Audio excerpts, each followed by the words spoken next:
ฮัลโหลลิซ่าวะเป็นแล้วลิซ่าอยู่ใส่เฮ็ดหยังอยู่อยู่บ้าน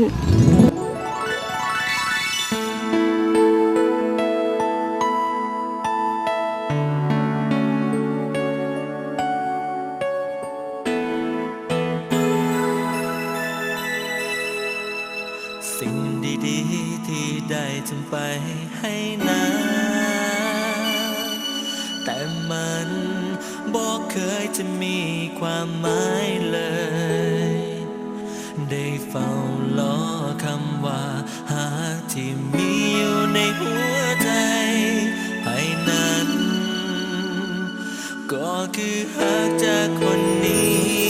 สิ่งที่เขาได้ให้มันนั้นมันแสนจะทรมานผิดหวังในใจเหลือเกินให้ความเสียใจให้ความน้อยใจให้ความเหงาใจให้ทุกตรมเลยมาให้ต้องเดียวดายให้ต้องมีน้ำตาให้อยู่ทุกเวลาให้เป็นคนที่บอกเคยจะสำคัญ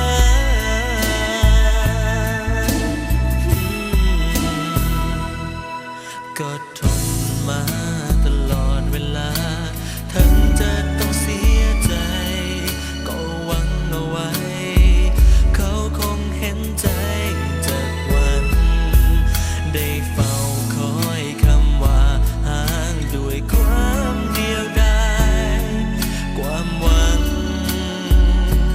ก็คือหากจากคนนี้สิ่งที่เขานั้นตอบแทนมาบอกเหมือนที่ให้ไปนั้นให้เพียงความเจ็บซ้ำเหมือนเดิมให้ความเสียใจให้ความน้อยใจให้ความเหงาใจให้ทุกตรมเลยมาให้ต้องเดียวดายให้ต้องมีน้ำตาให้อยู่ทุกเวลาให้เป็นคนที่บอกเคยจะสำคัญแล้วในวันหนึ่งเจ้าคงสิ้นทั้งการกระทำหากคนเจ้าหาได้ให้อย่างนี้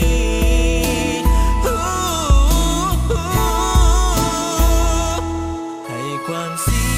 ยใจให้ความน้อยใจ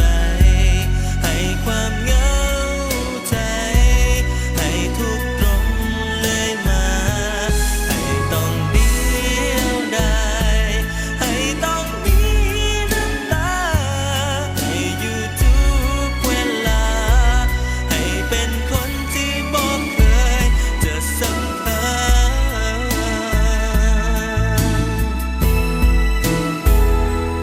เก็บเอาไปให้คนอื่นจะดีกว่า